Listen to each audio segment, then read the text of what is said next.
Okay, hello everyone. Welcome to Concordia University's ForSpace, and thank you so much for joining us for today's event, part of World Children's Day, How to Protect Children Online. Now, to help situate you, we are streaming to YouTube live from ForSpace. We are located in unceded Indigenous lands here in Tiohtià:ke, Montreal. At ForSpace, we work with our university community to mobilize knowledge, co-create daily activities that examine research questions and projects in development here at the university. We're running today's event as a live stream meeting, so we welcome any comments or questions via the chat if you're joining by Zoom. And for those of you in the space during the Q&A, if you'd like to participate, just raise your hand and we'll get a microphone to you. And with that, it's very much my pleasure to hand over to the Dean of the Gina Cody School of Engineering and Computer Science here at Concordia, but also the NSERC Hydro-Quebec and Thales Industrial Research Chair in Smart Grid Security for Detection, Prevention, Mitigation, and Recovery from Cyber Physical Attacks, Murad Dababi. Welcome. Thank you so much. Bonjour tout le monde. Esteemed guests, distinguished speakers, good afternoon. Welcome to this panel discussion on World Children's Day entitled How to Protect Children Online. In an era where our children are growing up surrounded by the vast expanse of the digital world, ensuring their safety is of paramount importance. We are witnessing nowadays a rapid evolution of the digital landscape, and the safety of our children is intricate and requires collective attention and concerted efforts. Glad to be here to deliver these opening remarks, and I'm not totally a stranger to this topic, as I spent the past 20 years leading cybersecurity research at Concordia University. In this regard, and within the Security Research Center of Concordia University, we did establish the first cybersecurity program in Quebec and in Canada back in 2005. And since then, we have trained nothing less than 1,500 experts that are nowadays administering the security of utilities, financial institutions, government agencies, law enforcement agencies, and so on. In addition to training experts, we have authored multiple research publications, exactly in the vicinity of 1,500 publications, books, journal, and conference articles in high-impact venues.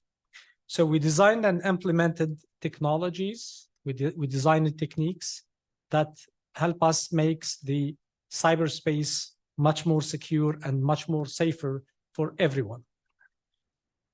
In this regard, we have joined forces with multiple public and private sector organizations from law enforcement, like the Royal Canadian Mounted Police, La Sûreté du Québec, the Competition Bureau, CRTC, but also private sector organizations like Google, like Ericsson, Hydro-Quebec, banks, and so on. The question that looms large today is how can we adequately protect our children in the complex nature of cyberspace? To unravel the intricacies of this critical issue, we are privileged to have with us today distinguished panel experts, lawmakers, social activists, and regulatory specialists. Together, we will shed the light on the legislative, technological, and social dimensions of child online safety in the Canadian context. This event brings together minds committed to addressing the multifaceted challenge surrounding child online safety. And moderating this enlightening conversation will be a celebrity, Azfar Adib. Azfar is a public scholar and a doctoral candidate at the Department of Electrical and Computer Engineering within the Gina Cody School of Engineering and Computer Science at Concordia University. Azfar has more than 8 years of professional experience in the telecommunication sector. He is also a senior member of the Institute of Electrical and Electronics Engineers. His expertise and research focus on anonymous age verification systems, which will undoubtedly add a precious perspective to today's discussion. With this, I'd like to thank you for attending this event, and I will now hand the floor over to Azfar, who will introduce our panelists.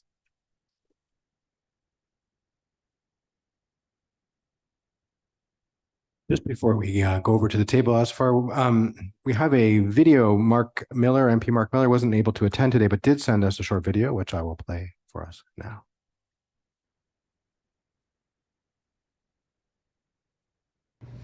Hello, I want to extend my greetings on the occasion of World Children's Day. It's amazing to see Concordia University leading the way in addressing the critical issues of children's online safety and age verification. In an era where technology and society intertwine, these topics are of utmost importance. I'd like to acknowledge Concordia's dedication to raising awareness and seeking solutions. Let's work together to ensure a safer digital environment for our children. Thank you, and have a wonderful World Children's Day. Now over to you, Asfar. Yeah, thanks, Douglas, and thank you so much, everyone, for being here today. It means a lot to us to have your presence, both in person and online. Thanks to Dr. Murad for your kind introductory speech, and thanks to Minister Mark Miller for his greetings for us. And Dr. Murad already told a bit about myself. So my name is Azfar. I am a PhD candidate here at Concordia, doing research about age verification. And I am a public scholar at Concordia, which actually brings me here to have this panel session with a lot of expertise and a lot of experiences all around this venue. So before further delay, I would like to introduce our panelists for today. And actually, all of them are so accomplished. I have long bios for them, and I cannot skip any of these bios. So I got those printed, and I will go over this for a while. So we are very honored to have here today Senator Julie Miville Dechêne. She is a senator from Montreal. She was appointed to the Senate in 2018, June 2018, and prior to this, she had 25 years of public career service. She worked as a reporter and a foreign correspondent for Radio-Canada. In 2007, she became the first woman ombudsman of Radio-Canada. In 2011, she was named chair of the Quebec government's Conseil de Statut de la Femme. And since her appointment in the Senate, Senator Julie Miville Dechêne has been highly active to work on different things. We can mention a few. Bill S-211, which was a bill against forced labor and child labor in supply chains, and Bill S-210, which is actually about age verification to protect minors from exposure to pornographic materials. And that's the bill which we are going to talk a lot today. Senator Miville Dechêne is also vice chair of the Standing Senate Committee on Transport and Communications and co-chair of the All-Party Parliamentary Group to End Modern Slavery and Human Trafficking. So we are really grateful, Mr. Senator Miville Dechêne, that you could make time among your busiest schedule. And then we have another elected official who is also highly active in this area, and she hardly needs any introduction, MP Karen Vecchio. MP Karen Vecchio is currently the Shadow Minister for Women and Gender Equality and Youth, and she's also the chair of the Standing Committee on the Status of Women. MP Vecchio was first elected as the Member of Parliament from Elgin, Middlesex, London in 2015, and she got re-elected in 2019 and 2021. She also served as the Deputy House Leader of the official opposition during 2020 and 2021. She was also the Shadow Minister for Women and Gender Equality during 2019 to 2020. She has been serving as the chair of the Standing Committee on the Status of Women. Also, previously, she worked as the Shadow Minister for Families, Children, and Social Development. Also, the chair of the Conservative Social Development Caucus, and also the Conservative Caucus regarding LGBTQ2+ community. She has participated in All-Party Anti-Poverty Caucus, Canadian NATO Parliamentary Caucus, and All-Party Parliamentary Group to End Modern Slavery. MP Vecchio was raised in Spett, Ontario, and she remains very connected to her roots in Southern Ontario. Prior to entering politics, she owned and operated a small business in London, Ontario. She also worked alongside former MP Joe Preston as the executive assistant for 11 years. MP Vecchio is married to Mr. Mike Vecchio, and they have 5 kids. So a warm welcome to MP Vecchio, and thank you again for making the time right from Ottawa to join us.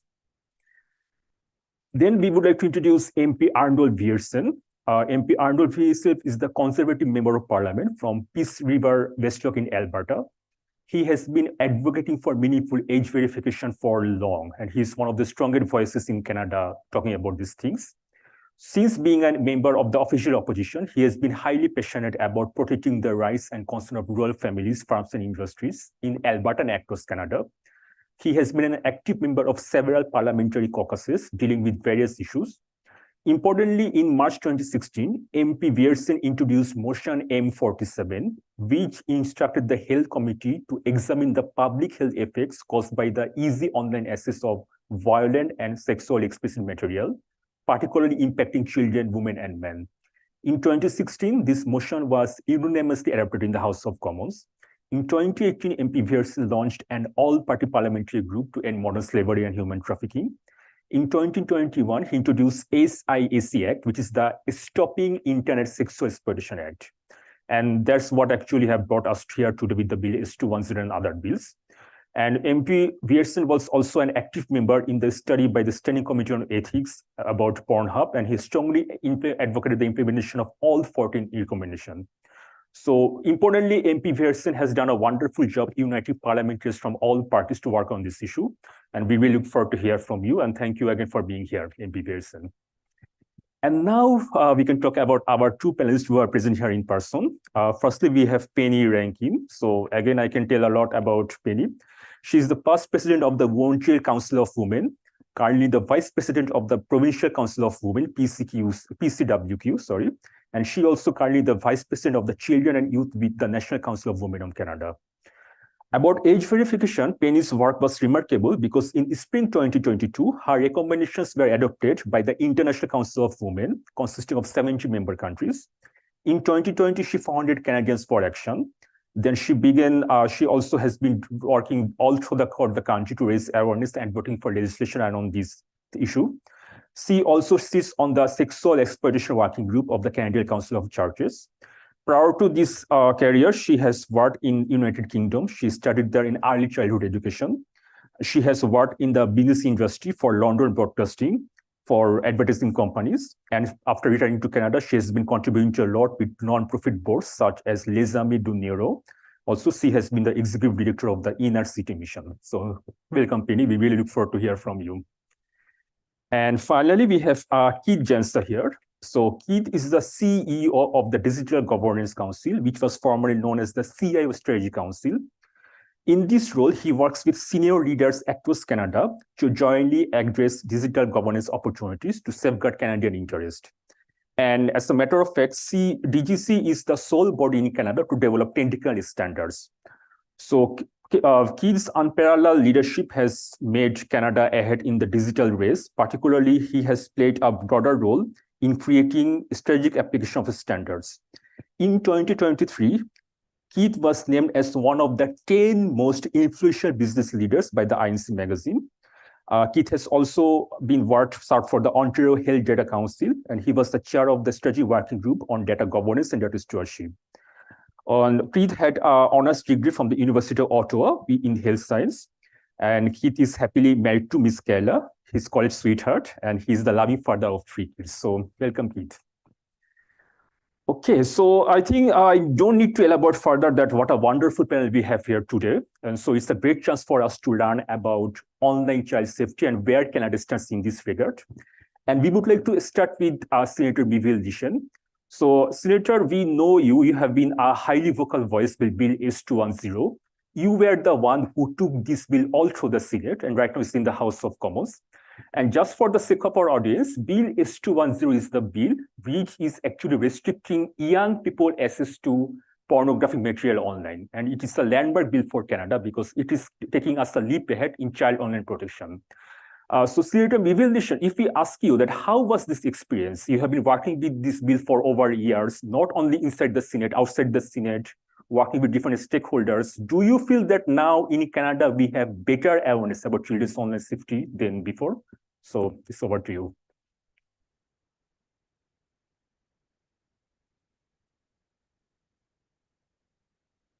Mute. So, Senator, I guess we don't hear you. Yes, I'm unmuted. I'm sorry. I just forgot to unmute myself. So thank you very much, Azfar, for this question and your interest in what I'm doing. So if you permit me, I have a few remarks to just set up the stage of, why I have started this fight. So it's been, a natural continuation, I would say, of my past experiences and commitments. I'm a mother, and my 2 children are from generation that had first access, unrestricted access to free porn sites. I witnessed firsthand what that has meant for teenagers and their parents. But I'm also a feminist, and I fear that the exposure of young people to pornography threatens the equality of women and men in intimate settings. Too often, porn encourages and normalizes sexist or degrading practices that directly contradict the value we wish to instill in young men and women. Last year, the UK Children Commissioner published a report stating that 47% of British teens believe that young girls expect sex to involve aggression, and that 42% believe young girls enjoy sexual aggression. Finally, while I've always believed in the importance of equalitarian and comprehensive sex education in school, it's clear that teenagers who consume porn develop unrealistic expectations about their bodies, what is expected of them, and what they're supposed to seek in sexuality and love. I believe this is a serious public health problem. It is also in many ways an intimate human tragedy. So, as you said, for the past 3 years, I've sponsored a relatively simple bill, Bill S210, and it would force porn sites to implement meaningful age verification for their users or face criminal prosecution. Non-complying sites would be subject to fines, but since enforcement against foreign businesses is difficult, the bill also provides for a site blocking process under the authority of the federal court system. So, you know about it, this political journey has not been easy. First, the porn industry attacked me on social media by claiming that I was being manipulated by the American evangelist right, which is a lie. The bill was attacked by a loose coalition of internet libertarians, free speech absolutists, and privacy advocates who claim that the bill would violate free speech protection, compromise the privacy of internet users, harm sex workers, be ineffective and counterproductive, and that it's really up to the parents and parents only to control what their children see on the internet. I'm aware, of course, that the issue of protecting children on the internet is much broader, you alluded to it, than exposure to porn on specialized sites. I'm also aware that even on the narrow issue of online porn, age verification legislation is only part of the solution, but not the whole solution. From the beginning, my argument has always been that this bill simply seeks to apply in the online world the rules that apply in the real world. There's no reason the children should be able to buy cigarettes, should be able to buy cigarettes or alcohol, gamble, or view pornography online if they are not allowed offline. So I want to say that I didn't invent this. A few other jurisdictions have already acted on this issue or are in the process of doing so. Germany, France, United Kingdom, and several US states. As an independent senator with little or no support from the current Canadian government on this issue, I owe much of my progress and success to the work and mobilization of citizens, groups, NGOs that have helped me for the last 3 years. And I have to point Arnold Viersen, who's been a steadfast supporter, and now Karen Vecchio, obviously. We are not at the finish line yet, but we have made significant progress. Last May, the bill passed in the Senate with no opposition. And now the bill is in the House of Commons in the capable hands of its sponsor, MP Karen Vecchio, and I know she's committed to moving it forward. So we have managed to move the needle largely because we have worked on a broad coalition. I have benefited from essential support from feminist group, pediatricians, sex therapists, religious organization fighting against sexual exploitation, and parents realizing their helplessness in the face of this tsunami of pornographic images in their children's phones. Support came from progressive and conservative circles who disagree on many issues but found common cause in the protection of children from the arms of online porn. I can only hope that progress will continue and that other countries join us in this important fight for the health and the happiness of our children.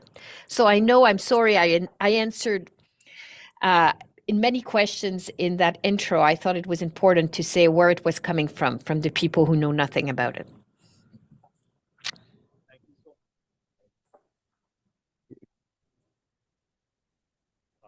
Am I audible? Oh, hi. Okay, sorry. Yeah, thank you so much, Senator. There's lovely introductory remarks, and that perfectly sets the ground. And we all know about your remarkable contribution for this issue. And so we often see the good part, like yes, the bill is in the Senate and you're fighting with it, but it's good to know about the struggle and the challenges that you face. So thank you so much again for doing so much for Canada in this regard. And that also takes us to our next panelist, MP Karen Vecchio. So Senator Julie, she got the bill passed in the Senate, and we know right now you are carrying out this bill in the House of Commons, which is really remarkable. You are the Shadow Minister for Women and Gender Equality and Youth. Also, you are the chairman of the Standing Committee on Parliamentary Affairs of Regulating Status of Women. Yes. So when we talk about Bill S210, about children's online protection, so how does that impact in a broader sense? Do you think it can help us to uplift the status of women, children, or the vulnerable communities? So it's over to you. Azfar, absolutely is my answer to that. First of all, I'd really like to start by thanking Arnold Viersen. One of the first things that he did and that I was able to view was a documentary called Over 18, which really focused on pornography and the impact on youth.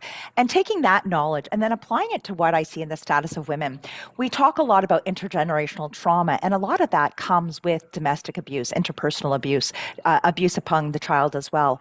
And so when we're talking about what's happening in the home and what children are coming against, whether it's the violence in the home that they're seeing firsthand or whether it's pornography that is so accessible. You know, we talk about parents, and absolutely parents can do all they can, but unfortunately there's a lot of hours in a day, and I'm looking at where I am at right now, and I'm working. And so many parents are out there working right now. We're doing things, and there are ways of getting around, wormholes. Children know, and teenagers know how to get around these things. There is a strong correlation between violence against women and pornography. And we know that when we're looking at healthy relationships, exactly what Julie was talking about, where there 47% of young people assume 47% of young women is aggression. And, I think that's something that is unbelievable and staggering. The idea of consent, we talk a lot about consent, and that has to start at the age of 2 and 3 years old when you learn to start being kind to another individual. And I think a bill like this that we have put through, where we'll be able to talk about this, trying to ensure that sex is not destigmatized, that it is actually something that you can talk about sex workers, all of those things, but there's that intimate part about being safe, being in a safe relationship. And that is exactly what we are aiming to do, to make sure that there isn't violence against women, and to ensure that those young people who are viewing pornography recognize that this is not the norm, and these types of activities are not the norms in healthy relationships. So I really appreciate Julie bringing this forward. Yes, there are going to be little obstacles here and there, but seeing you, Azfar, on this panel, when you're talking about your 25 years of experience, to me, that's where we take the people who are passionate, like Arnold, Julie, and I, and the brains like you, and we get this done. And so I'm really excited to be part of this, because I think it is about all of us working together for healthier children. Awesome. Thank you so much, MP Vecchio. Those are really inspiring remarks. And yes, we are working together in this journey. It might be a long one, and we need to always update ourselves, but it's important that we are working together. So we can have a question for our in-person panelists. So maybe Penny, we can start with you here. So yeah, we do have the bill. It will become a law very soon. But what about the social aspect? Because we know human beings by nature, people are always attracted to the things which they should not go. So we also need education awareness in the grassroots level. So you have been working for so long all around the country with women, children, and also international level. So when we have this big kind of bill, do you think it might have a broader impact in Canada or outside? Any remarks? So I think the question that I had read was that will Canada, having adopted and implemented this legislation, have an impact beyond our borders? And by the way, thank you for inviting me. And on behalf of the Montreal Council of Women and the National Council of Women, we're very pleased to partner with Concordia on this. Like, to an extent, I think that the question itself suggests that Canada has taken a leadership role internationally on moving to protect children online and encountering harm online. I think that in the Canadian context, we have leadership, most definitely, with Senator Julie Miville Dechêne and her allies, MP Vecchio and Viersen, and others, hopefully. But to suggest that we are ahead of the game is to miss the fact that, and Julie did make reference to this, that other countries have been very, very active on this front for quite a long time. And here I'm thinking of the UK, France, Germany, and basically the EU in general. South Korea and Japan also, and actually some African countries have been working on this. And as Julie also referenced, there are states in the United States that have implemented age verification. But whether or not we are ahead of the game or not, this truly is urgent. The scale and the complexity of this issue is just something that I don't think most people have really grasped. And if I think about how this came about in terms of myself being aware of it, really, I would have to go back not too many years, to be honest. I'm looking at December of 2020, when Nicholas Kristof first published his article, The Children of Pornhub. That is when we really felt a wave of focus on this issue.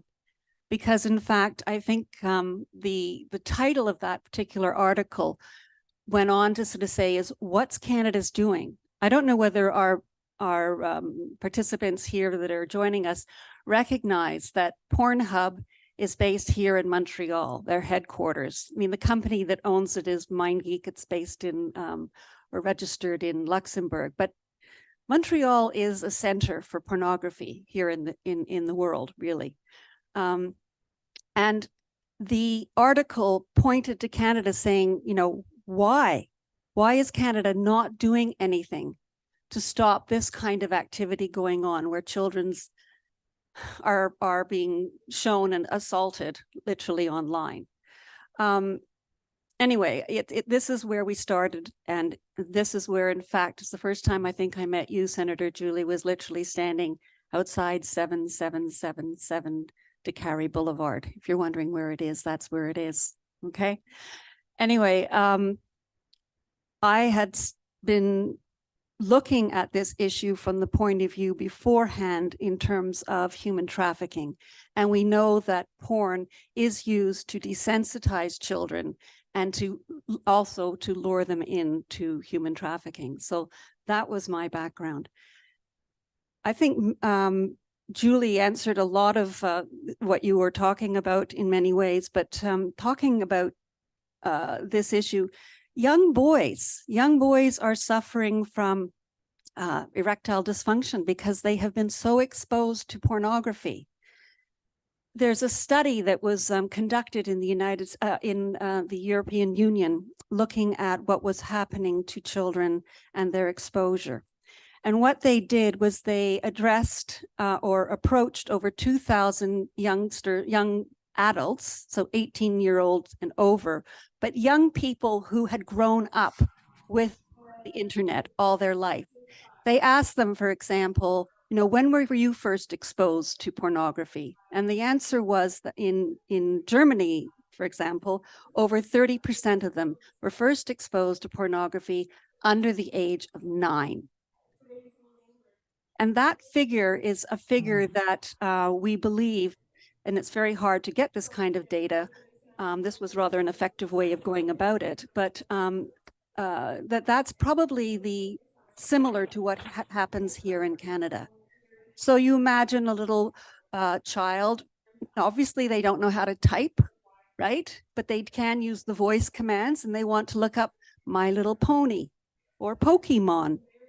And what they get is something quite different.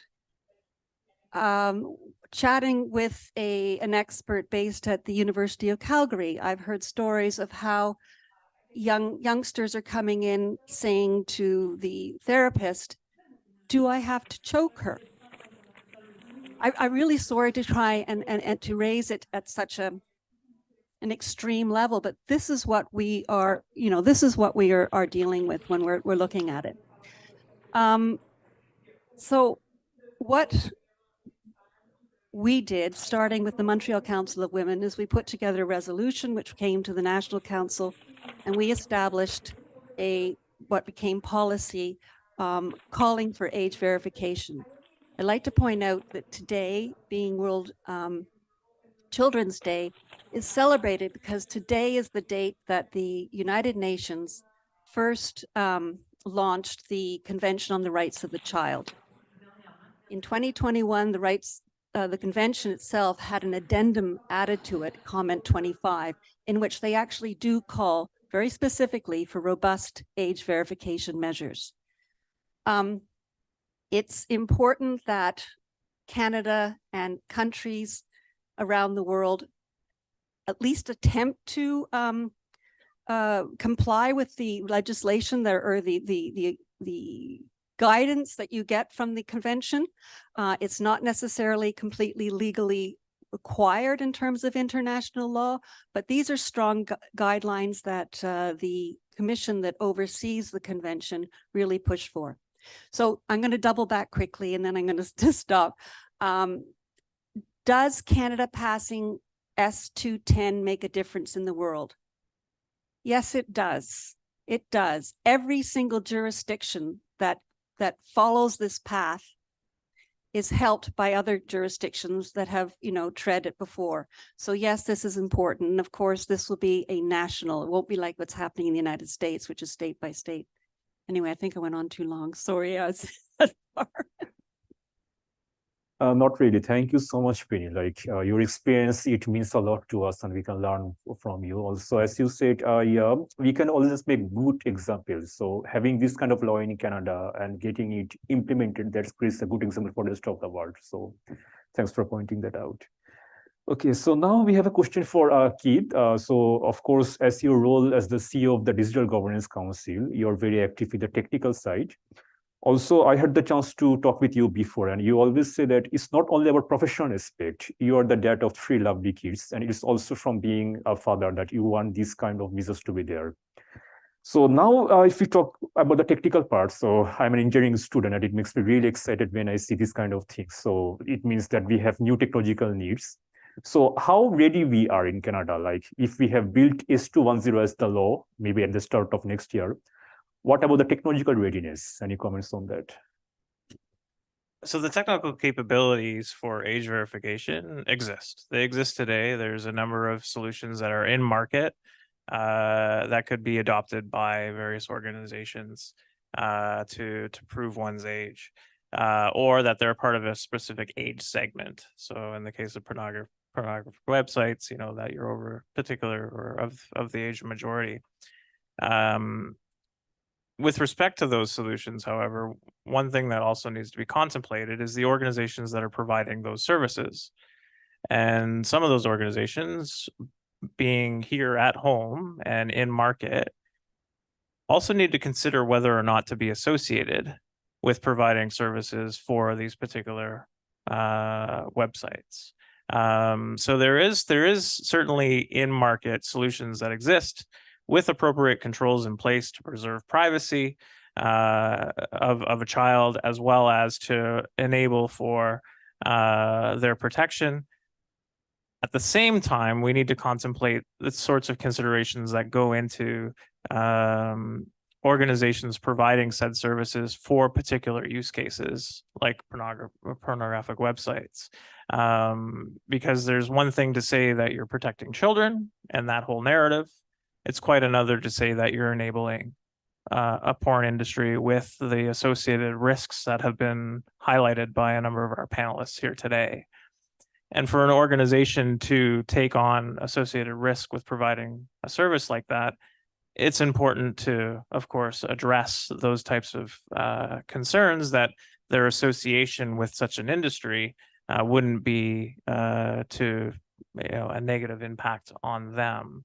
But I think with respect to legislation like this, you're signaling to market, you're signaling a particular set of technologies that can help serve and protect children. At the same time, you're providing criteria or controls to ensure that you're preserving the interests of the child, and at the same time promoting safety all at once. So it is a signal. It has the potential to accelerate further development in Canada around R&D and around the commercialization of technologies for this intended purpose.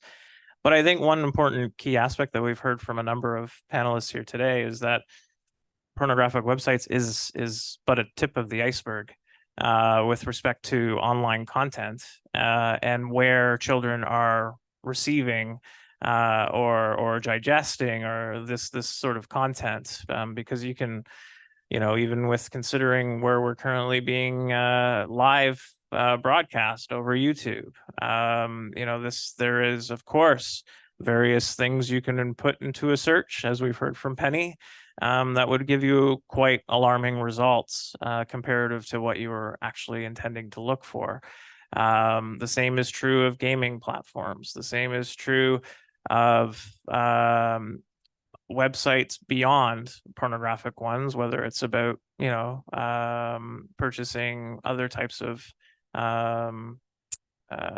goods or services that, again, you need to be of the age of majority. So I think, as much as there's a signal to market right now, certainly with the implementation of said act, it would, of course, potentially accelerate the solutions in market. What becomes extremely important in that respect, though, is to ensure that you are able to differentiate one technology from another and one service provider from another to ensure that the appropriate controls are in place. Legislation sends a signal. Now it's important to standardize the appropriate controls in place to ensure that we are, in fact, preserving the privacy of a child while at the same time providing for their safety. Absolutely. Thank you so much, Keith. And yeah, as you said, that we have got the signal from the legislation now. Maybe all of us who work in the technical front, we have some work to do, so which is pretty exciting. So thank you. Now we have the next question for MP Arnold Viersen. So you are one of another strongest voices working on this thing. You have come here before in Montreal, joining us in the protest, and we know you have been working with different legislation about children's online protection, also with human trafficking. You have a bigger role there. So when we talk about online exploitation, then human trafficking obviously comes because all these things are pretty interrelated. So do you feel that having Bill S210 in the place can help in that aspect also to stop human trafficking and other crimes? Yeah, thanks, Azfar. It's an honor to be here today. The role of pornography and pornography use in human trafficking is well connected. We see that the pornography use tends to drive the seeking out of sexual services across the country, but also lowers the threshold of what people find to be acceptable.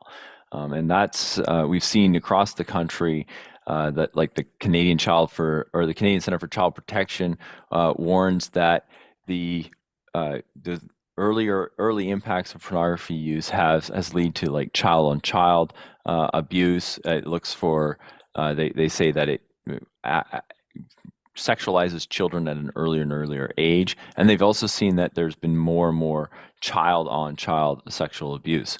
It also grooms children into participating.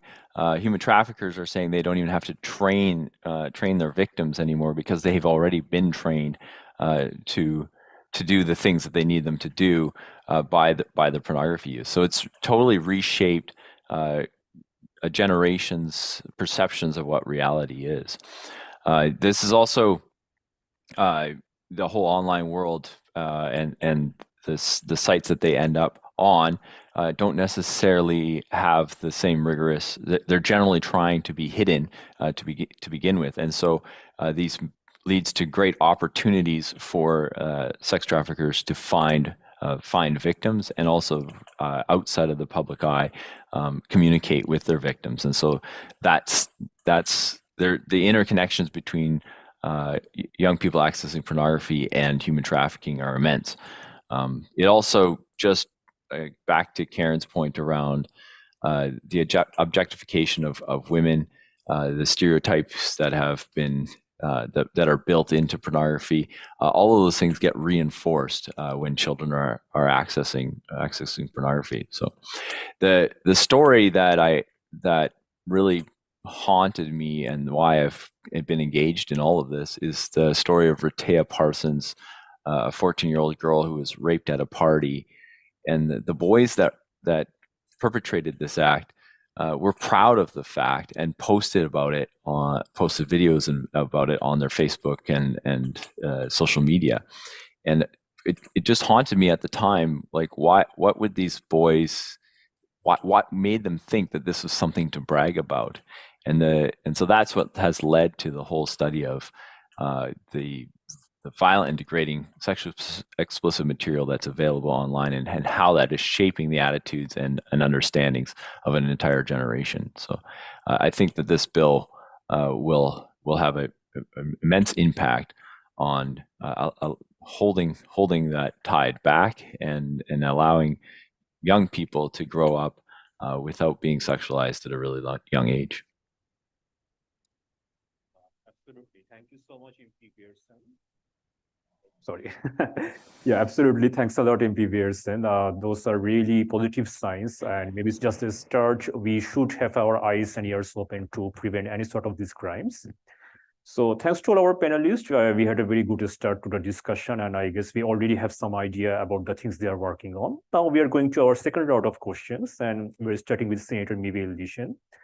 So Keith made a very good remark that when we talk about these porn sites, maybe it's just the tip of an iceberg.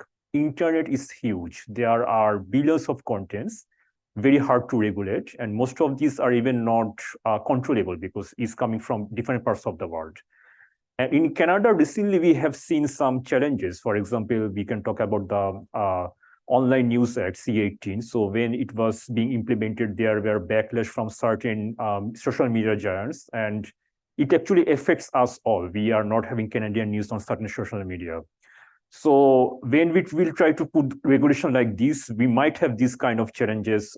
Any thoughts on this, Senator Miville Dechêne? Yes, challenges are to be expected.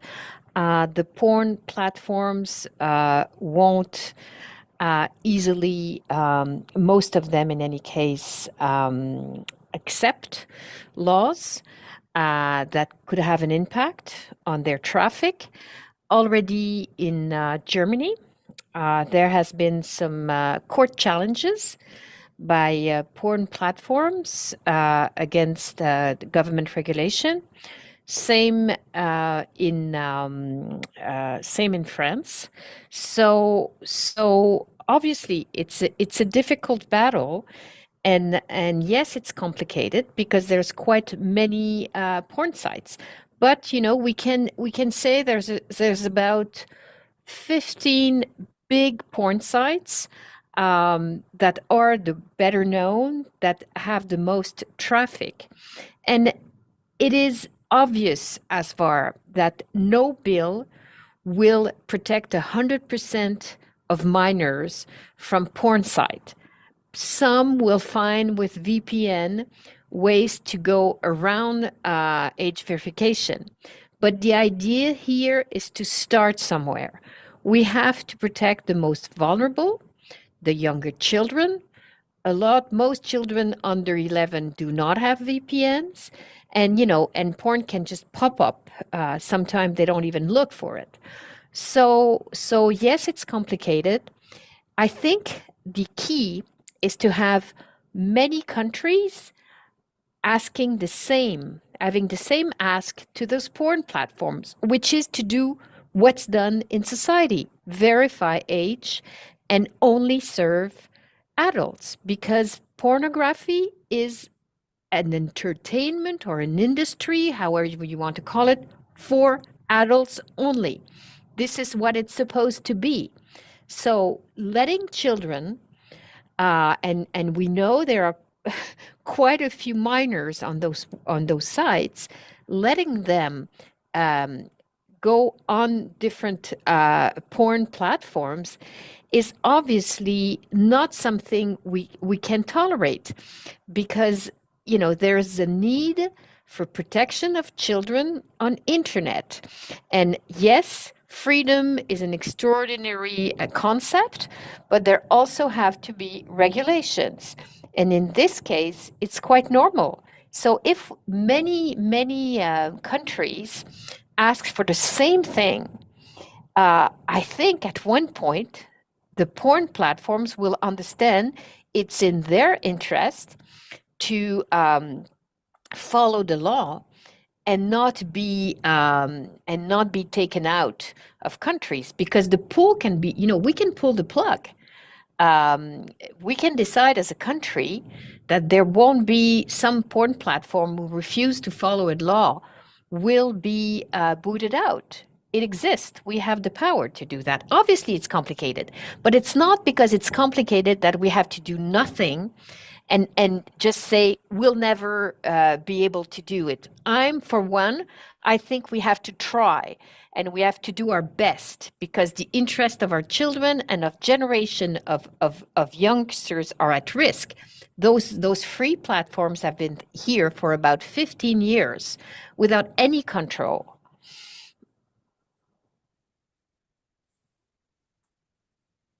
Yeah, indeed. Thank you so much, Senator Miville, Dechêne, for those valuable remarks. And yeah, I mean, these have been off the loose for a long, but we need to bring the regulation, and it's a continuous journey.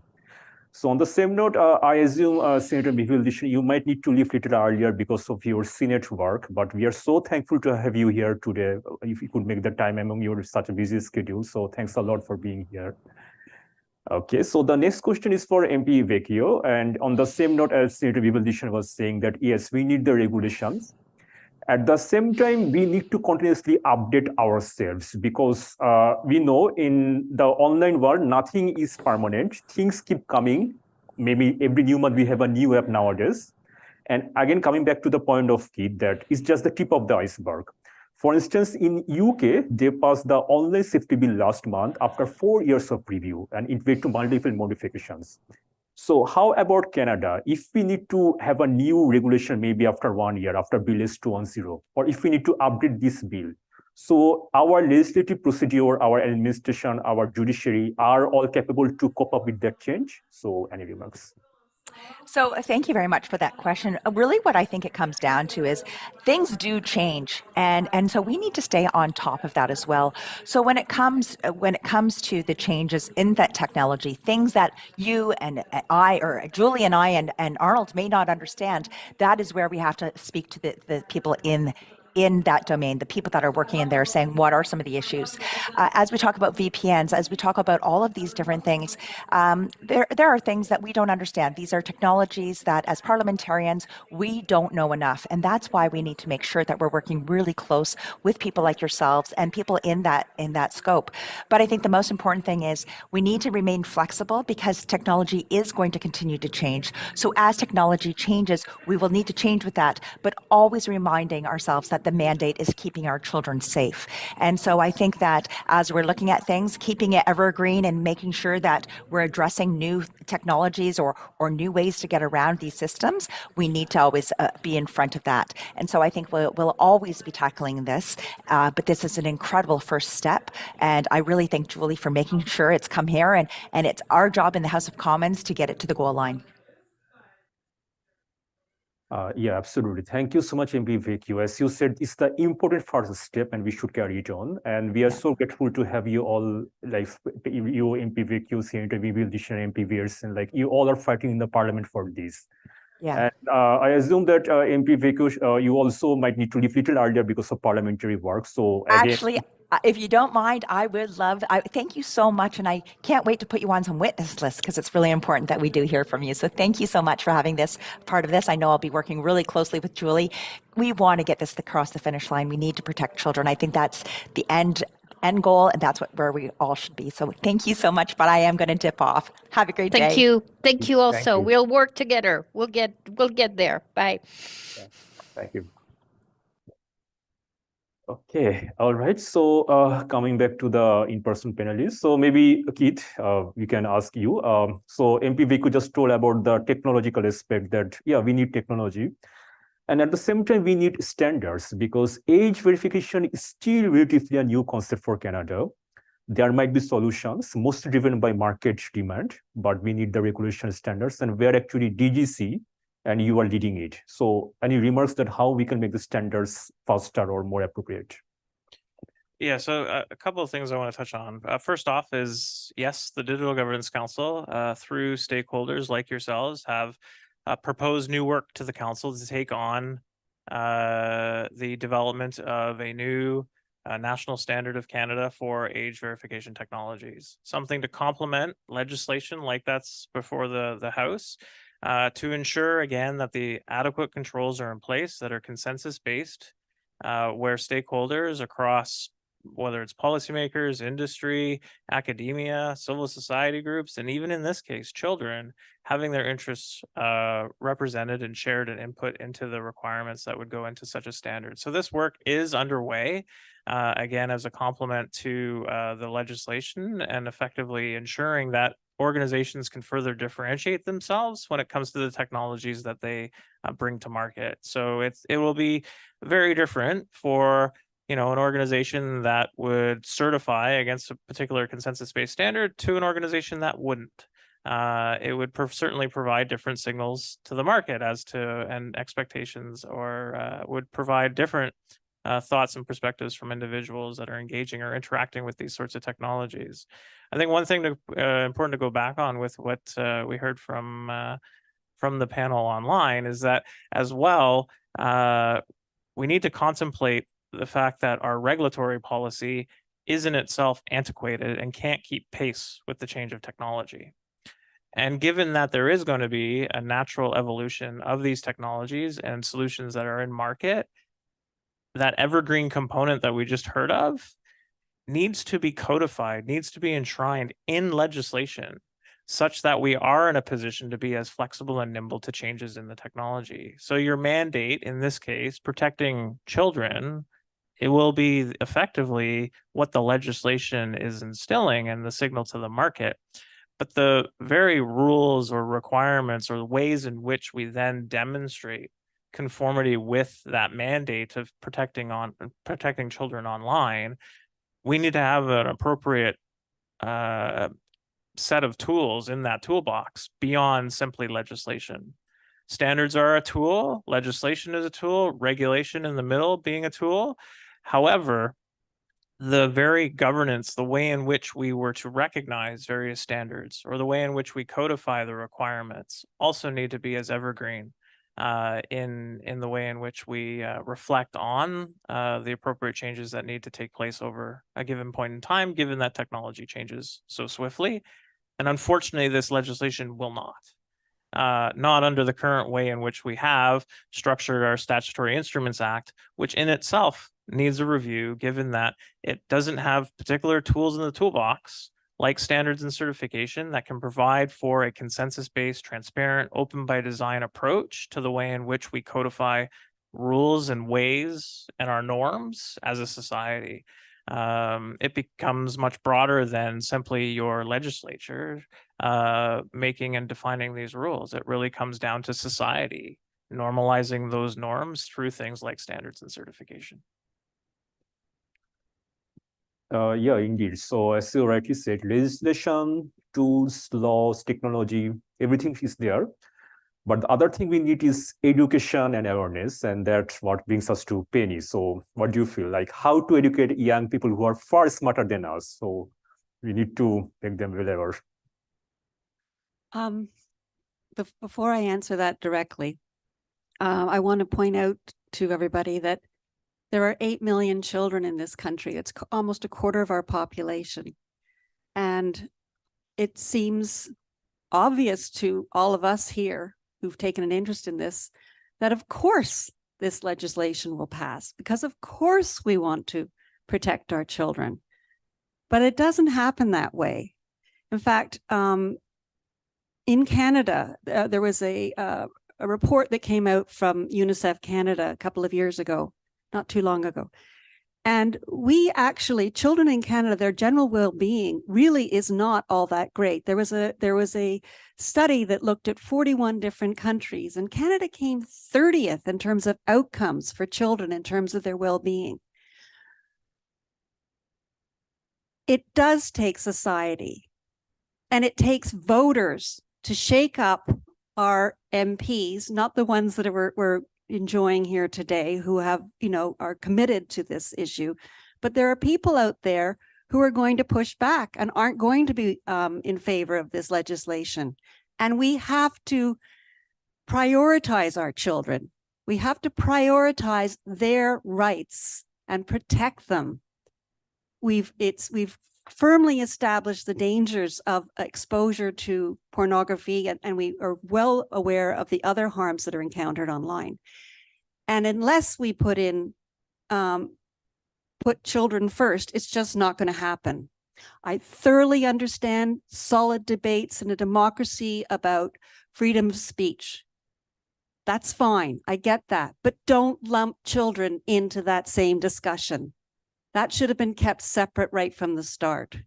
So from an advocate's point of view, first of all, just because something is a no-brainer, that of course you have to realize, no, you really have to engage with your MPs, you have to engage with government and support Julie's bill, support Arnold in the work he's doing, and Karen Vecchio in taking this on.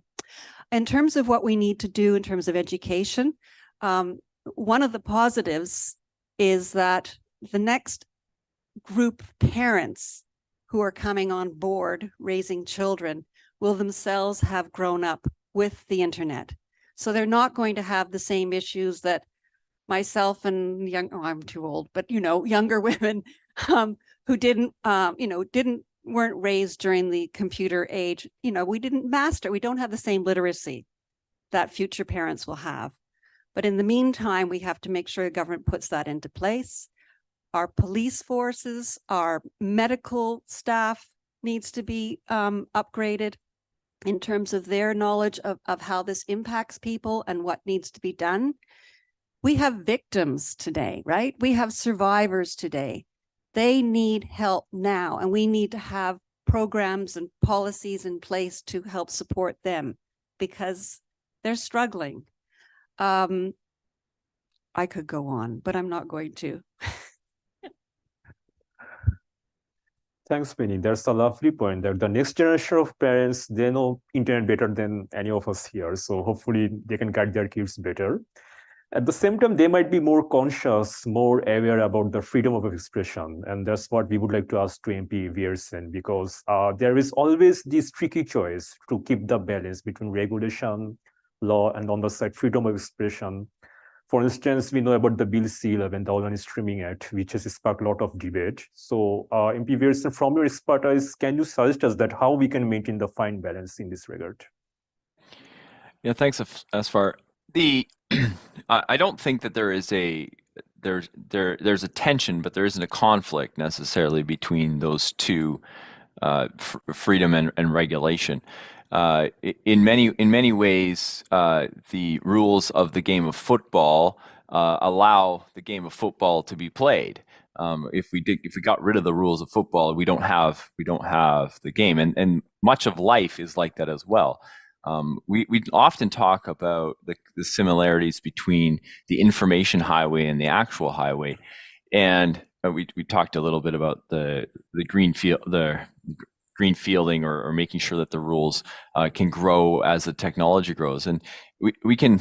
It's not the same, but we can think about it in this similar way as our traffic laws have grown as vehicles have gotten faster, as they've gotten bigger, as they've changed technologies and how they've been driven, as the number of wheels have gotten more or less. All of those things, we developed rules so that we can enjoy the world of the road, we can stay safe on the road, and we can get to where we're trying to go. Those are they were challenging. Those seatbelt laws are challenging. This kind of stuff was all challenging to get, but we through discussion and through societal norms that have changed over time, we have gotten there, and so we've seen the whole world is somewhat grappling with this, and so we see things like the Kids Online Safety Act in the United States. We see Fairness Beeben in the UK tackling the safety by design concept for online, opt-in legislation in some parts of the world, and better education for parents. All of these things have to happen kind of at the same time. So I think we can have our cake and eat it too, in terms of we see with Bill C-11, there's a lot of conflict about freedom and things like that. The rules of the road, if we go back to that analogy, the rules of the road tell us how to operate on the road.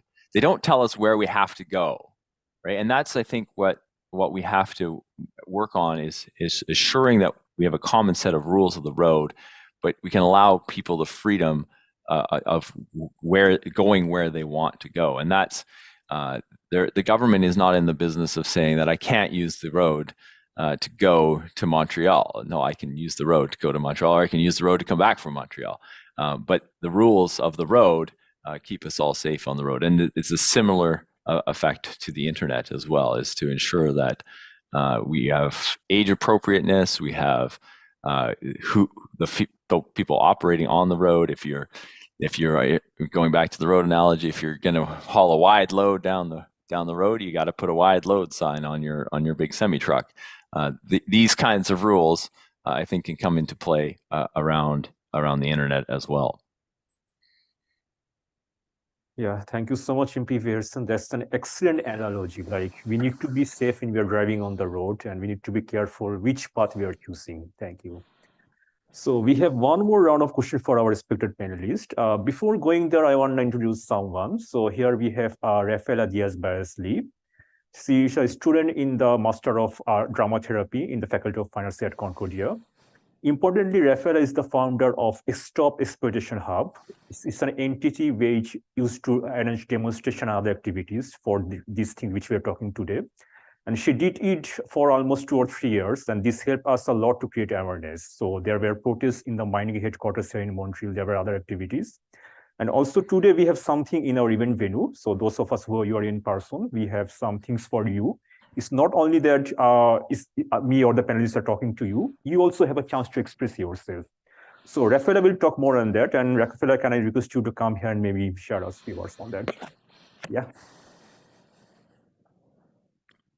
Hi, everybody. Yeah, my name's Rafaela. I'm helping put these events on this week. At the back, we have a little art table, and we would invite you after the panel discussion to come on. I'm going to be back there. And there's 2 different opportunities that you have. One is to add to our murals. So we've created some murals that kind of symbolize the talks today and the themes: children, safety. And so we have different art supplies that you can respond and color in, be a child again, and color in with us and create an artwork. And we also have some postcards as well on the table. And I will have a list of different MPs and also ALO, used to be MindGeek, that you can write a postcard and you can share your thoughts, and we will post those to the MP or to that company. So please come and see me at the back. It's a great way to respond to what you've heard, because we are all active participants in our society. Thank you. Yeah, that's lovely. Thank you, Rafaela, for arranging this. And it's the World Children's Day, so let's all be kids for one day, right? Let's draw and let's do some painting. And thanks, Rafaela, for always being there with us in this journey. It's been a wonderful support from you all through those. Thank you. Okay, so we have the last questions for our panelists, and maybe MP Viersen, we can start with you. It's a common question for you all. What should be the takeaway message from today? So Penny was sharing some stats. Back in 2020, there was a UNICEF study which put Canada almost at the bottom, 30 among 38 countries when it comes to the question of children digital well-being. So definitely we have a lot to improve, and we have a good pool of audience here. I assume we have more than 40 people present here in person or over the online. And all of them, they have kids in their families. Many of them are parents or to becoming parents very soon. So how we can ensure together the children online protection in Canada? So MP Viersen, any comments? Well, thank you, Azfar. Support legislation like Bill S-210. Get your MP on the phone. Get them to commit to supporting it. That would be kind of a good start. Also, just increase your awareness around this, just around your own children or your grandchildren. Have talks with them about their online world. We are seeing dramatic loneliness increase in our young people, anxiety increase with our young people, and all of these things we have to tackle them. And the online world is generally driving it, but it could be the solution for a lot of these things as well. So thanks everyone for being here and participating. The more often I participate in these discussions, the larger the problem becomes. But I think that the solutions are between our ears, and if we think long and hard about it, we should be able to come up with solutions for all these problems. Indeed, thank you so much, MP Viersen. Your presence there is really enlightening for us, be it in the parliament or right here. So thank you. And the same question for now for Penny. What is the takeaway message for the audience? The takeaway message is to not give up, and also not to, I think the greatest danger is apathy, or that somebody else is going to do it. You are actually part of the solution. You truly are. And it's really, really important that civil society gets behind this effort to protect our children. It just, as I said before, I mean, it seems a no-brainer that, of course everybody's going to vote in favor, but you know what? They're not. And Julie and Arnold and Karen know, they actually could probably name individuals they know are not going to or not intending to support this bill. And it's really down to us at the grassroots level to push for it. I mean, one of the solutions we could look at is putting together an open letter. It's a lot easier than trying to get a lot of individuals to send emails into their MPs or making phone calls. But we need to be active. Apathy is a danger. And as I said, we have 8 million children, 8 million citizens here in Canada that are depending on us, and they really are. So we need to talk about this issue. It's hard to talk about. I get that, but we need to talk about it and get people online. Help them over that. Help them lick the stamp if you must. So yeah, that would be what I suggest right now. Okay. Yeah, thanks, Penny. And as you said, apathy is dangerous and boring also. So we cannot afford apathy. Yeah. Yeah, for me, I would say to everyone's point, getting involved. And another way to get involved is through the standardization system in Canada. There are technical committees comprised of experts, individuals, organizations, policymakers, academia, and you. Anybody, any individual with an interest in any given standard is able and eligible to engage in the standard development activity. And with the work that's currently through the Digital Governance Council, the national standard for age verification is one that you can duly get involved in. So reach out anytime, and your input is extremely valuable because you're setting effectively what the new norms in our society are. You're codifying them in a process that is transparent, open by design, and consensus-based. It's not about one voice, it's about the collection of all voices and being able to then provide for a society that we're all looking for. So that would be another avenue to certainly engage in, because it is through voluntary standardization where our policymakers, of course, get informed by, because you have consensus around the various rules.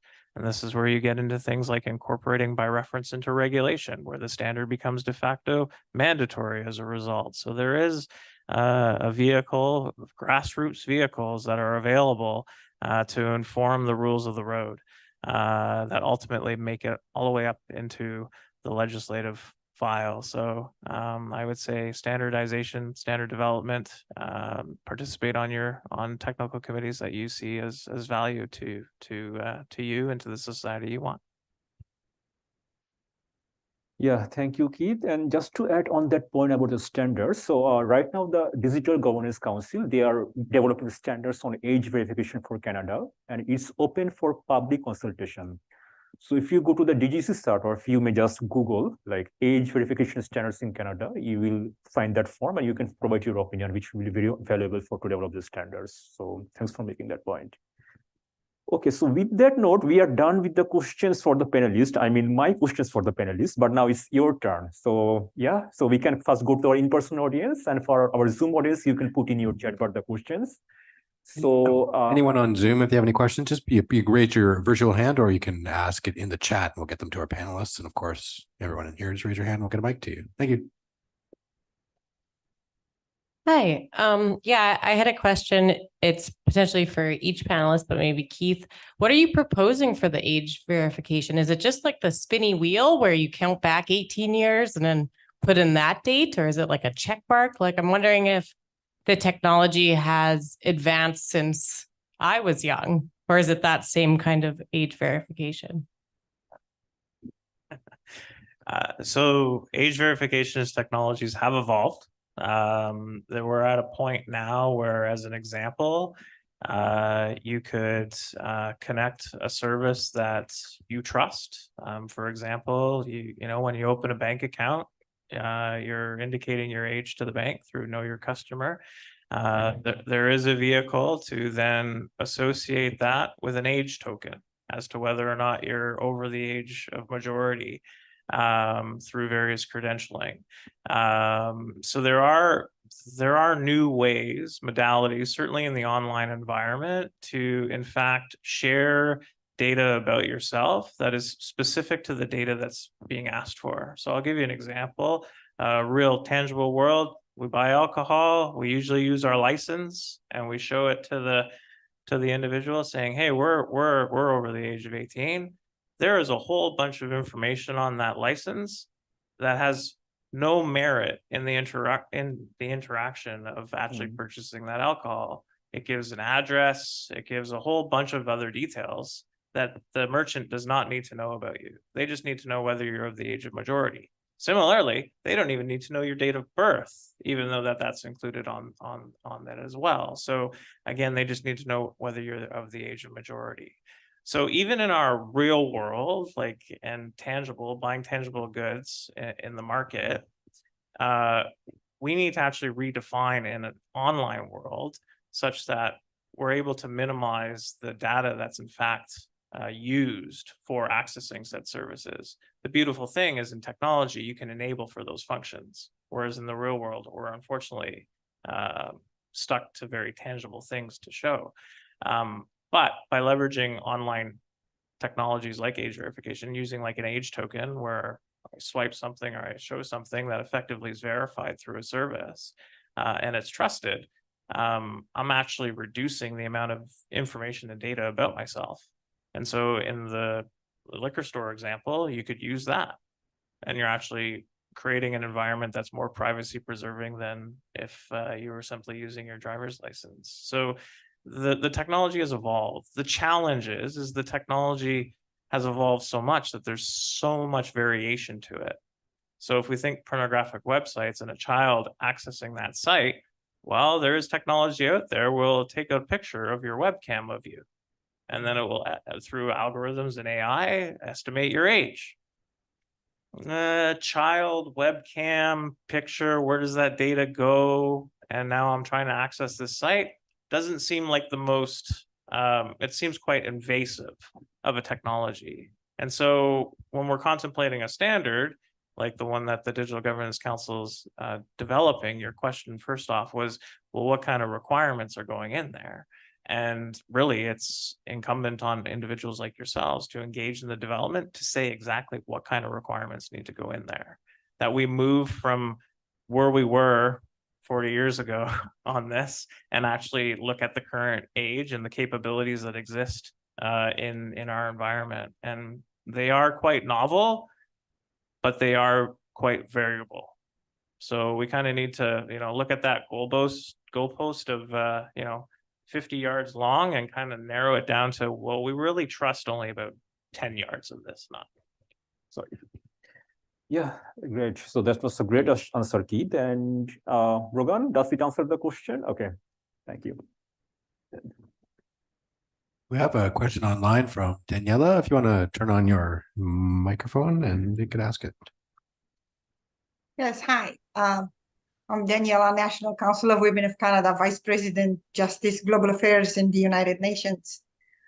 I think my question will be addressed to Honorable Viersen. How is it possible that our government discusses taking leadership on this particular issue, whereas within the context of the United Nations Commission on the Status of Women, which I represent the National Council of Women of Canada, and with respect to women, peace, and security, the component of Resolution 1325, particularly this past year, the government of Canada has consulted with grassroots organizations with respect to women, peace, and security to add a national component. I believe that this particular component and this particular bill would be a matter of concern to our government, taking into account that access to pornography and sexual images, it is a form of violence against children, but not always only children. Particularly, I'm referring to girls who most of the time are victims of human trafficking, which is a dehumanization, commodification of any person, particularly a child, is dehumanization. How we can introduce this particular component within my area of work at the global level. Thank you very much. Yeah, big question. Who is going to take that? Yeah, I'm not sure if I totally grasped what the question was exactly, but I'm not a member of the governing party. I'm a member of the opposition, but I do push the government to often this is a private member's bill, S210, that we are pushing through right now. So we're very much hoping that the government will support the bill. And if they don't want to support it, then rip it off and make their own bill that's very similar, which they often do. So either way, I'd be happy if we would get something like this passed. It has been interesting that after the ethics committee report that came out, the government said that within 3 weeks they would have an online harms bill, and it's been almost 3 years now. So it is frustrating from my perspective that we haven't seen action by the government on this, but rest assured we will continue to push them to get some action. Thank you very much, and do let me know if I can contribute and I can help.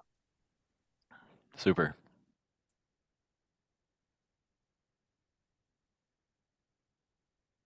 Hello, my name is Valerie Pelletier, and I'm a survivor of sexual exploitation. I really am so happy to see that this is a step in the right direction. I would like to suggest and also ask if it has been considered that I believe another important step in the right direction would be for porn in and of itself to be an opt-in option from the service provider, because I think that's a big deal. If you have children at home, you should be able to have it blocked from inception. It shouldn't even get to your house. And also, as a survivor and many other women I know who are victim of sexual violence, we feel visually assaulted by seeing porn inadvertently when we do search on sexual violence, or as a lesbian, if you're searching for to meet women, you're going to fall on lesbian porn, which you didn't seek to find. So I think we have to also think about adults who are also inadvertently exposed to porn all the time and how it can be visually assaulting. So I think I want to ask if you have considered for porn to be an opt-in option from the service provider to be also part of that solution. Thank you.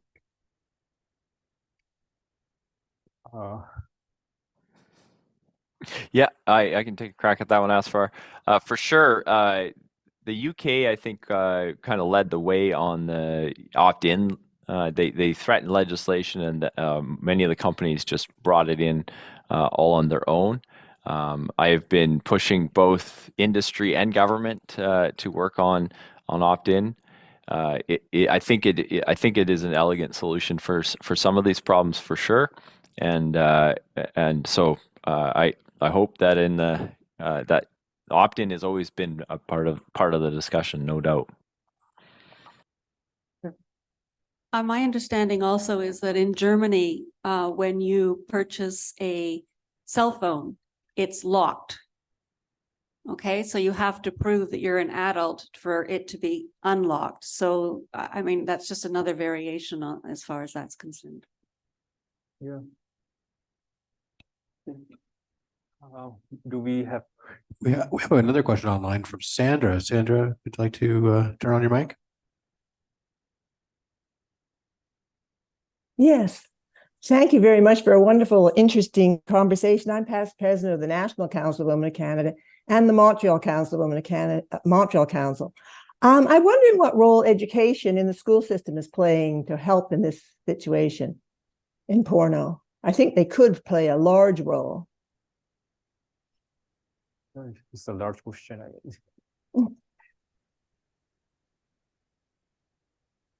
Well, the whole issue of sex education in schools can be quite contentious in certain spheres. But I think that what we're talking about and what we really need is more critical thinking, and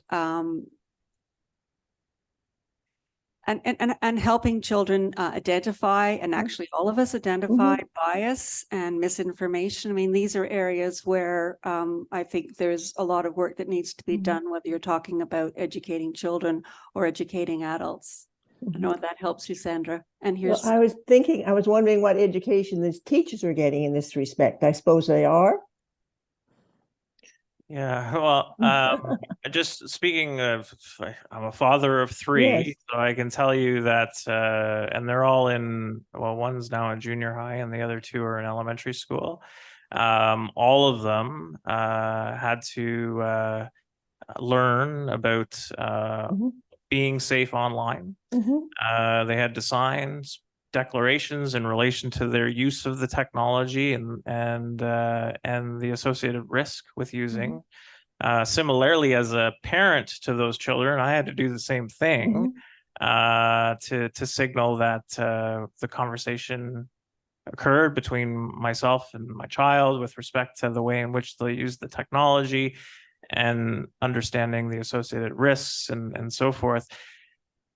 That said, working in this industry of technology, I can tell you that it can be very much improved. You know, unfortunately, again, the knowledge with respect to the ways in which children are interacting with technology is very different than even when I was growing up. And the sheer number of devices that you can use that effectively are connected to the internet is beyond a desktop computer for a child. And so the way in which they interact with this technology, again, being very, very different.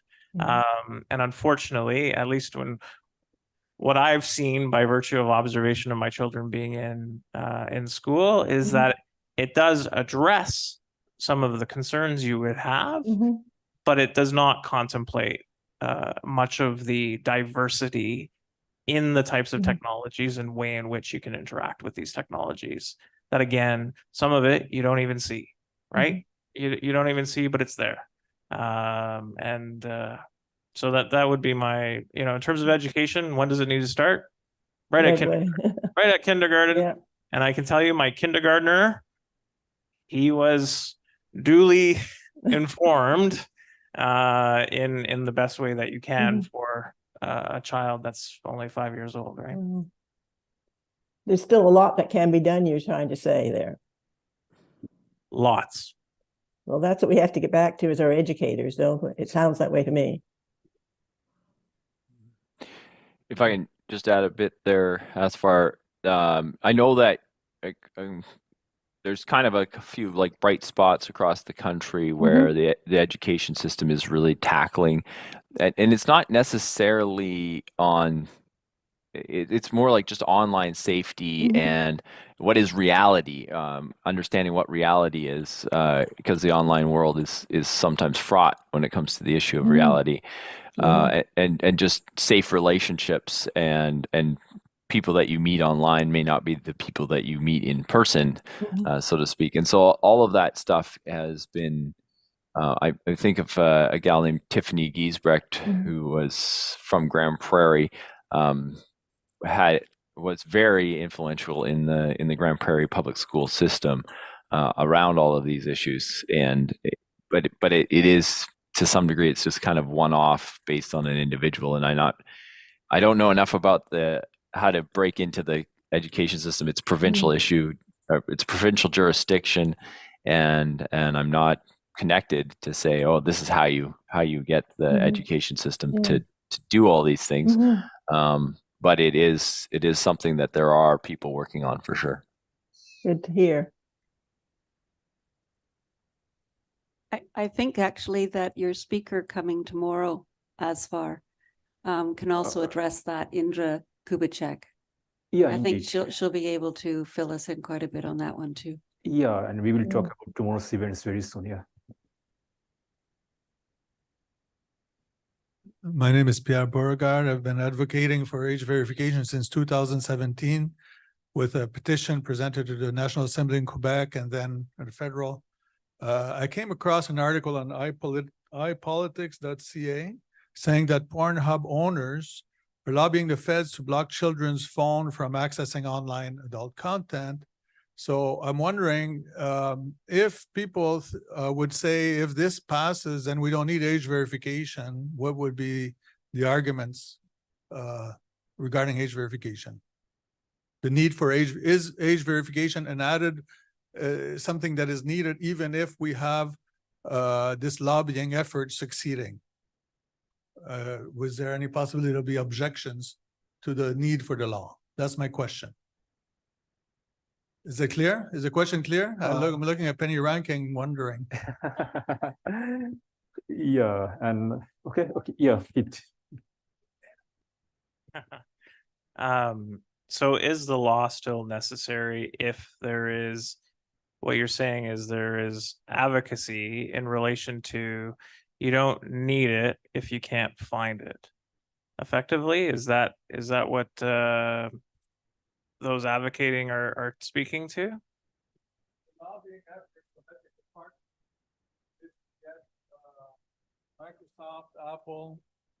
Microsoft, Apple, and company to put on computers and software the block, and because they would prefer that, I believe, from the point of view of their bottom line, as we know that in Louisiana, their business traffic went down 80% once the law came into effect. So right. This is the reason for my question. Yeah, so what I would say is the law is still needed, and fundamentally because the the providers that you mentioned are but some. Certainly have a number of users, but even today, as a parent, there was an earlier question about the protections that, as a parent, we could potentially use to eliminate access to particular websites. That can happen. Today, there are devices out there that parents can use to prevent their children from accessing particular sites. The challenge becomes the fact that as much as you may be able to block in some form, the internet is so interconnected. And given the interconnectedness of the internet, we're talking about the fact that you can do a search of particular content of which you're given content you weren't even looking for. And so as much as there can be potentially a block on devices, even with the types of blockers that exist today for parents to use for children, I can't guarantee that children cannot access those sites, because as much as there's a block in some form, there are all these sort of getting around, and so the accountability still needs to rest with the organization that's providing for the content. What you're suggesting is that it's these providers, it's these other people, it's their problem to address it so that it protects me as a business providing this content. Well, there's no accountability in that. And so this is why the legislation is key, because it's putting the accountability where it rests, with the organization providing that service. And if they want to use other providers as an extension to provide for the protections, great. You've done your due diligence and your responsibility accordingly. But I think the accountability still needs to rest with the organization that's delivering the particular content. I have a quick comment though, and that is that when it comes to age verification, it's going to be really important that we're assured that it's a third party. We don't want Pornhub self-regulating, This is really, really an important aspect. Participate in the standard.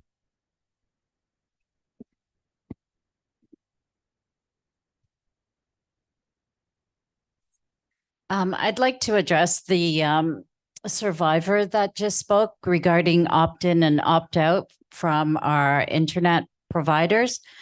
I actually suggested that a couple of years ago, and I do support that. And I think as survivors, we absolutely need that. We should be given the option.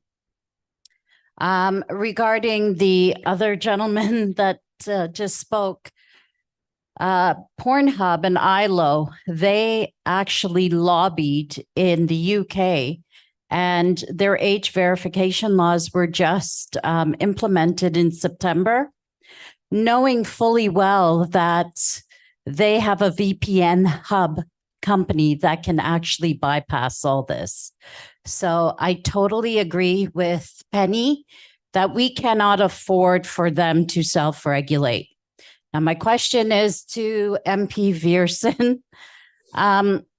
In knowing that ILO has a VPN hub, how do you see us moving forward in dealing with this situation, even when we implement proper age verification regulations?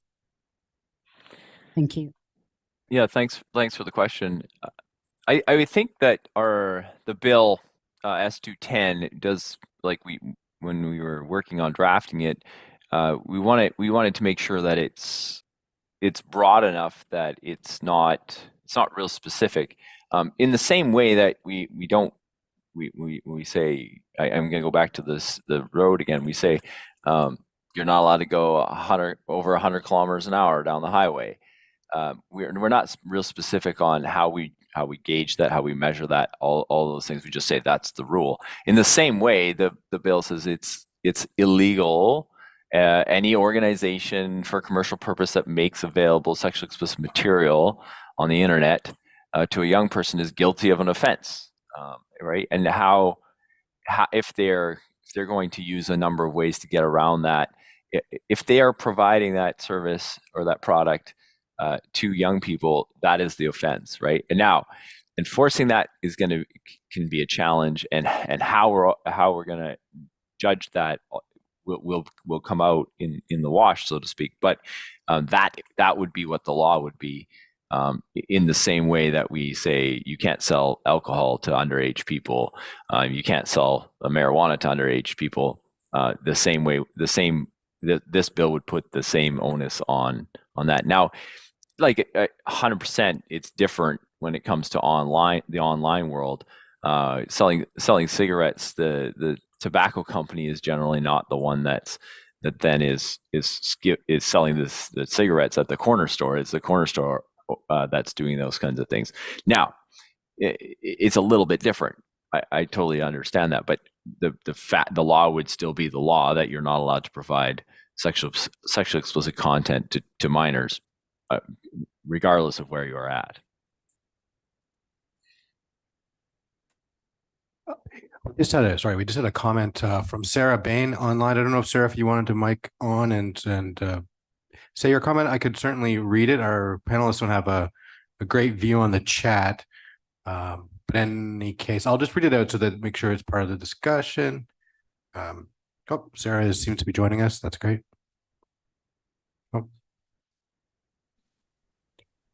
Hello, my name is Sarah Bain. Unfortunately, I just have a bit of a cold, so I didn't want to come on, but I also want to be very transparent. So my name is Sarah. I am one of the partners at Ethical Capital Partners, and we recently acquired ALO in March. In fact, we were not invited to be on this panel, but we saw that it certainly was a public panel, so I wanted to participate. And I do not want in any way to take over this really important discussion, but I did put a comment in the chat for those who are interested in learning more about the work that we're doing.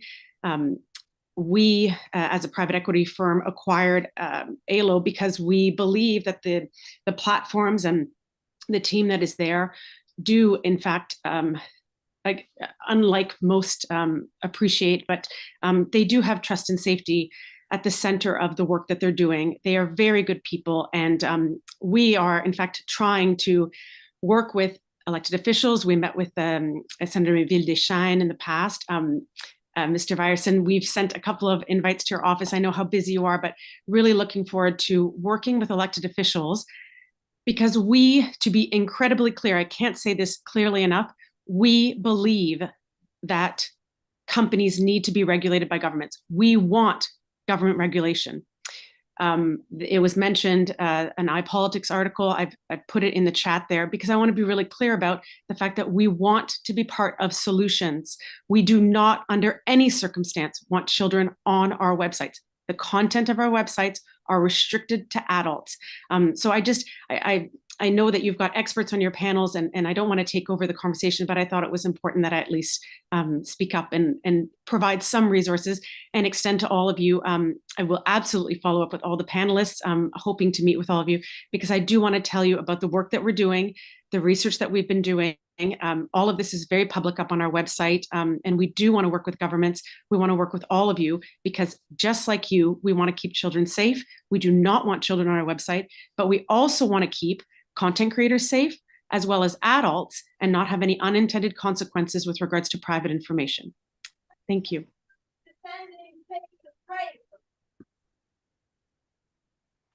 So just a comment in relation to organizations that are providing the services.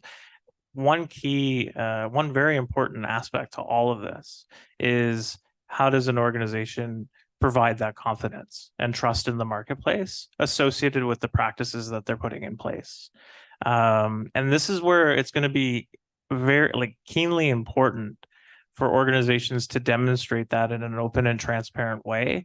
This is where things like, standards that are consensus based, where you have that certification mark. It's why you plug a toaster in the outlet and you know that you're not going to get fried, because there's these marks of conformity on that toaster, that they meet particular standards. And so the manufacturer has certified against particular standards to ensure safety.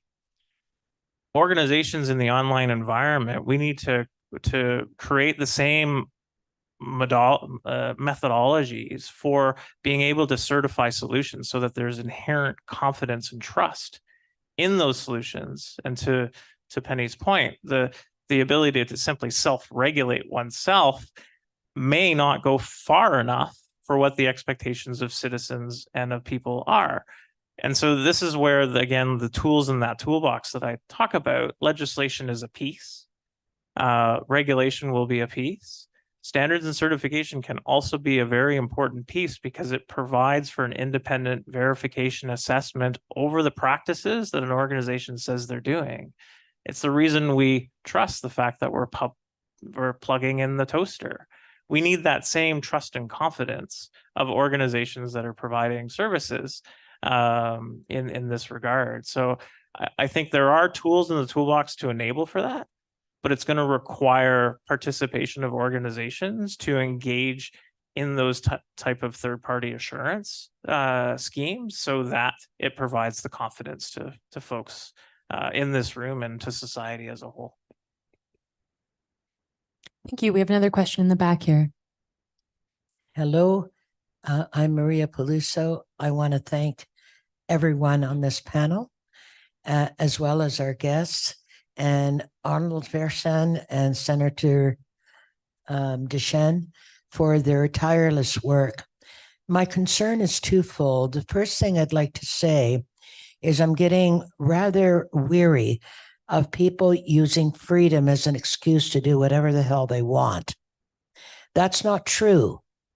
Yes, we have a charter. Yes, you have freedom, but it's not a carte blanche. It's not absolute. You take the consequences of that freedom. You want to do a truck convoy? There are consequences. You want to distribute porn to children? There should be consequences. That's what freedom is all about, is taking the consequences, being held accountable. So don't be swayed by people who, oh, well, it's my freedom. You know, I can pretty well do what I want. That's the first thing. The second thing that really concerns me, I find it incredulous, and particularly at the provincial level, and I'm sorry about this, Arnold, largely by conservative premiers, that they want to do everything possible to deny decision-making by teenagers with regard to their gender identity, but they do absolutely nothing with the school system or with the parents as it comes to online pornography. I find that not equal in terms of what is more damaging to that child. So, let's be careful here. I'm very familiar, as we all are, that there's a lot of goodwill on the federal level for all kinds of things. Now, whether there's any implementation and whether we can get any of the provinces to do something is a whole other kettle of fish. But let's not forget that there are different levels, different police levels, different court levels, and all this has to be implemented if we're going to succeed. But we can certainly start with age identification.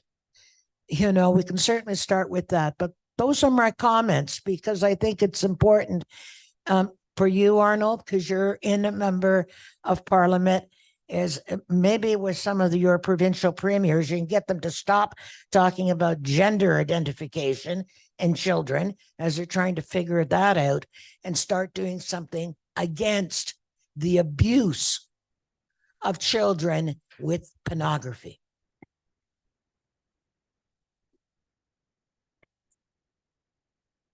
Yeah, so maybe we could take two more questions. Yeah. Great. We have time for two more. I see you and I see you. This question is for Keith. Regulatory sandbox for age verification and all the internet problems, and a network sovereignty resolution would help resolve most of the problems. Yes. Okay, say the question. A regulatory sandbox. Yeah. And a network sovereignty. So the Canadian government declared that all the internet inside Canada is Canadian sovereignty. Right. So you're asking whether that would be potentially a solution for. So regulatory sandboxes, the first point that you made, absolutely are being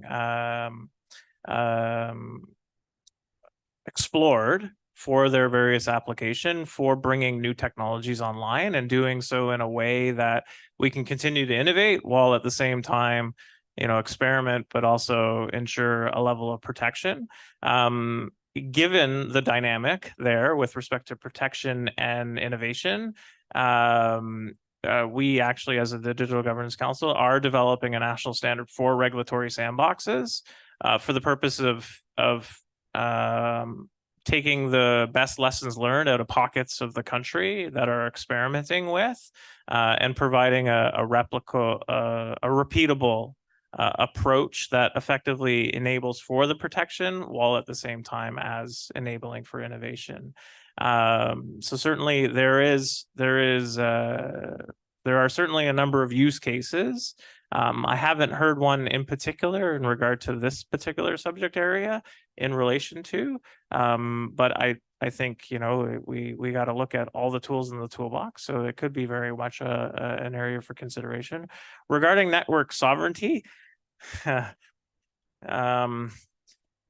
it's a tough one in that, again, that interconnected internet that we have, unfortunately, when we send an email, as an example, whether I'm sending it from here to there, it's actually going likely to the US and then coming back into Canada. And there's a Patriots Act that, of course, has that data is effectively theirs to consume and to look at and all of that. So having sovereignty in regard to our network infrastructure would require large investments in our infrastructure, our digital infrastructure in the country, in order to enable for those kinds of things. Now, are there technology providers that are providing for sovereign approaches to this? Absolutely. They are Canadian based, whether it's storage in the cloud, whether it's a company that's actually enabling for, Arnold talked about those rules on the road, and you can get it from A to B. Well, there's a technology that actually shepherds how to get from A to B in such a way that it stays within Canada to flow that data. So there are these novel approaches and Canadian-based innovations that are doing some very great things. The important thing is to further differentiate those in market to be trusted and have confidence in their use. And unfortunately, these types of novelties are just that. They're novelties. They're new approaches to become a societal norm as to the way in which we would expect our society to operate. That takes time. And unfortunately, with our network infrastructure, as much as we have some of these novel innovations in market, it requires investment in our digital infrastructure to enable for that. So is it a solution? It's a potential solution. I wouldn't say it's short term though. Okay, so maybe the last question. We have our last question. My name is Jennifer Jessup. I'm very, very thankful for all your work. The fact is that there's at least 10 lawsuits against Pornhub. Most of these lawsuits are American. Myself, I'm simply an observer. I wanted to learn more about these lawsuits, which I did probably a year ago at this point. And within minutes, I got a phone call from one of the lawyers asking whether I wanted to join the lawsuit. Now, I want one of you to comment on the lawsuits because there's at least 10 of them against Pornhub. And the thing I want to comment on myself is that they responded to my interest pretty damn fast. And it's the urgency that we need to take away from this meeting. Thank you. Anyone has any remarks? Okay. I'm aware of the lawsuits that are happening kind of around the world. I've also been pushing for a investigation by either the RCMP or the OPP. There seems to have been some clear violations of the laws just around, not around age verification, but on the other side of the screen around underage images showing up there and non-consensual images showing up on the Pornhub website. So there seems to have been violations of the law here in Canada, and it would be interesting to see why we're not getting a forthcoming investigation. Thank you, MB Viersen. So I assume it has been a very interactive and lively Q&A period. Thank you all for the good questions. All of us were here in person or over Zoom. This was something actually beyond our expectation, but it's so good that we are having these open conversations. Before we end, we just want to show you that what is coming up for the rest of the week. So Douglas, would you open the web page, please? Yes, just one second.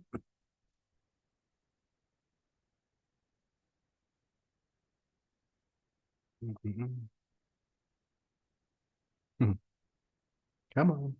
Okay, so while it comes, I would like to express my gratitude to the School of Graduate Studies. So Christy and Javi also there. So thank you for supporting and supporting these whole events, Christy and others. And also thanks to our professional partners. We have Penny here. So National Council of Women and Children and the Montreal Council of Women, they have helped a lot for promoting. Same goes for Cinema Politica at Concordia, Charge 21, Khalija Islamic Center. And a big thanks to our Fourth Space colleagues. It's a wonderful place, and we always love to have events here. So thanks to Fourth Space for hosting us. And now, today's November. Okay, yeah, let's keep. We have some clap for them. So actually, today is just the start of our week-long events. It's November 20, World Children's Day, and we just had this wonderful panel session. Thank you all again. And it's not yet over. You have a chance to express yourself. So as Rafaela said, she and I will be here with the art stuff. So please join us. And okay, the page. Yeah, can we go back to the page? Yeah, thank you, Douglas. So tomorrow, Tuesday, November 21st, we have a movie show right here from 2 to 5 p.m. The movie name is Our Kids Online, Porn, Predators, and How to Keep Safe. And it's a very discussed movie because it's made by two parents from New Zealand who have undergone these challenges, and then they made this movie. So you all are welcome to join us tomorrow afternoon right here. We will also have two guest speakers. One is Ms. Indra, who is the CEO of the Digital Movement, and she can talk a lot about the educational part. We will also have Michelle here tomorrow, who herself is a survivor, so she can share her experiences. And then on Wednesday and Thursday, 22nd and 23rd, in the evenings, we have two 1-hour awareness sessions. It's about tips and tricks for online safety. On Wednesday, we have the French one. On Thursday, we have the English one. And finally, on Friday afternoon, we are gathering in person again here in the campus. It will take place at the Concordia Student Parents Center, CASP, which is just 5 minutes walk from here in Rue Mackay. And it's a kids care center, so there we will have some parents and kids. We will also have Ms. Jennifer Macaroni, who is the member of the Quebec National Assembly. She will join us there. And again, we will recap all the things we have done throughout the week. So I guess we had a wonderful start to these week-long events, and thank you all again for such a lovely places. Big thanks to our panelists, Penny, Keith, Arnold, and Julie, and Karen left. But thank you so much for your wonderful insights, and big thanks for all the audience. Last but not the least, we have some snack and coffee for you here on the other side of the screen. So please help yourself, and you can join us for the art part. You can also find this whole print program in a printed flyer if you can take printed copies. And we are here for anything else that you want to share with us. So thank you again, and have a very good afternoon and evening. See you again. Thanks. Thank you, Azfar. Thank you, everyone, for coming into Fourth Space today for this conversation. Really appreciated all the comments, questions, and everything around this. We'll be closing up the Zoom and the live stream now, but just a reminder, this conversation is already available on our YouTube channel if you'd like to revisit or share it. Okay, everyone, please join us tomorrow for the screening, and have a great afternoon.